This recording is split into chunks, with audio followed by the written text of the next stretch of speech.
Sekretaris Jatman Kiai Haji Hamdan Suhaemi buka suara mengenai pemalsuan surat yang dilakukan Habib Lutfi bin Yahya. Apa benar Habib Lutfi Mbalelo NU? Pada persoalan ini yang sekarang merebak ini, kenapa ada ulama-ulama NU yang kebetulan aktif di Jatman merasa punya kewajiban untuk meluruskan Jatman?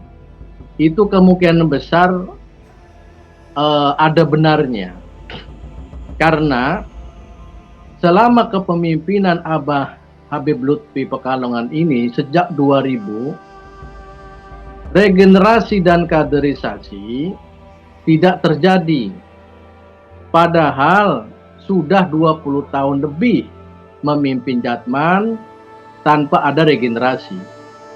Dikhawatirkan Jatman ini akan membusuk sebagai organisasi yang purbakala. Karena apa? Akan ditinggalkan oleh generasi-generasi berikutnya karena dianggap sebagai punya generasi tua. Ini sangat dikhawatirkan. Sementara perkembangan zaman terus saja cepat, seiring zaman begitu cepatnya, era berganti. Kalaulah misalkan Jatman ini bertumpu pada satu figur sentral, taruhlah Abah Habib Lutfi, ini dikhawatirkan tidak berjalan sesuai dengan apa yang dicita-citakan para pendiri Jatman tersebut. Nah, dengan demikian berarti Jatman harus kembali kepada khilafahnya sebagai badan otonom Nahdlatul Ulama, bukan sebagai organisasi berdiri sendiri, tidak ada induknya. Kalau saja merujuk pada SK Kemenkumham, ini pengertiannya seolah-olah Jatman menjadi organisasi tersendiri. Ini sangat menyalahi. Dalam konteks sejarah menyalahi. Itu tuh.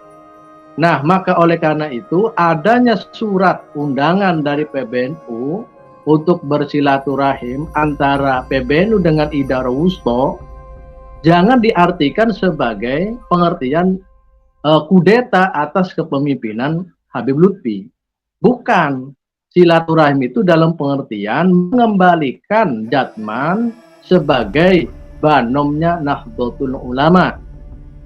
Nah, adapun tokoh-tokoh di balik rencana pengembalian kepada khitoh ke NU itu diprakarsai oleh ulama-ulama yang menjadi pengurus Jatman itu sendiri.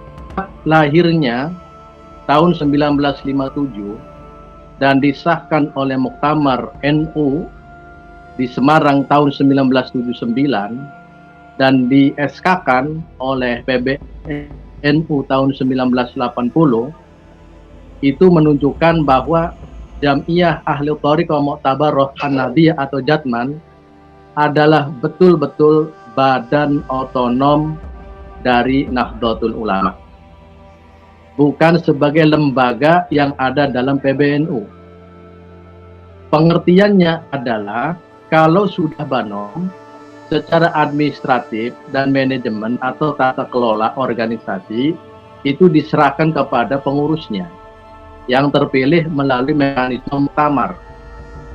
Ini bicara tentang idarah aliyah Jatman. Mekanisme dengan cara muktamar tersebut merupakan cara untuk mengembangkan Jatman sebagai organisasi otonom yang berasal dari NU untuk lebih mandiri. Karena apa? Karena Jatman fokus pada dunia tarekat dan tasawuf, yang mana tasawuf bagian daripada yang tidak terpisahkan dari madhab Ahlussunnah wal Jamaah. Tentu Jatman membawahi beberapa tarekat yang muktabar. Antara lain yang masyhur itu adalah tarekat Qadiriyah, Naqsabandiyah, Syadziliyah, Naqsabandiyah Khalidiyah, Tijaniyah, dan Syatariyah. Jumlah keseluruhannya adalah sekitar 41 yang masuk dalam Jatman. Nah, organisasi ahli tarekat ini sebenarnya untuk mewadahi saja segala aspirasi dari para ahli tarekat tersebut. Nah, konteksnya sekarang ini, kok kenapa tiba-tiba ada surat instruksi larangan terhadap Idarawusto untuk menghadiri silaturahim PBNU dengan Idarawusto? Sebenarnya tidak benar larangan tersebut, dan kami Idarawusto menolak instruksi tersebut.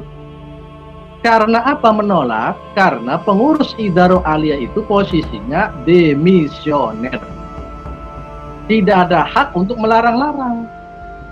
Kalau misalkan Idaroh Aliyahnya posisinya masih lama berkhidmat sampai 2026 atau 2025, bolehlah ada instruksi tersebut. Tetapi faktanya adalah bahwa periode khidmat dari 2018 hingga 2023, itu artinya sudah 1 tahun kepemimpinan Ababil Lutfi sejak 2018 sampai 2003, lebih 1 tahun. Berarti secara sendirinya demisioner. Kalau posisi pengurus demisioner itu tidak boleh mengeluarkan instruksi apapun, perintah apapun, atau SK apapun. Saya kira berorganisasi seperti itu umumnya. Kalau misalkan kepengurusan sudah demisioner, tidak ada kewajiban, tidak ada hak untuk menentukan arah kebijakan organisasi tersebut. Nah, dalam hal ini, kita Idarawusto tentu punya sikap manutnya pada PBNU sebagai induknya. Bukan manut pada Idaroh Aliyah, meskipun secara organisatoris kita ini di bawahnya Idaroh Aliyah. Tetapi statuanya itu posisinya demisioner. Nah, kita tentunya kalaupun mau nurutnya ke PBNU, kita kembali kepada NU. Bagaimana perkembangan dan bagaimana arah selanjutnya, kita manut PBNU.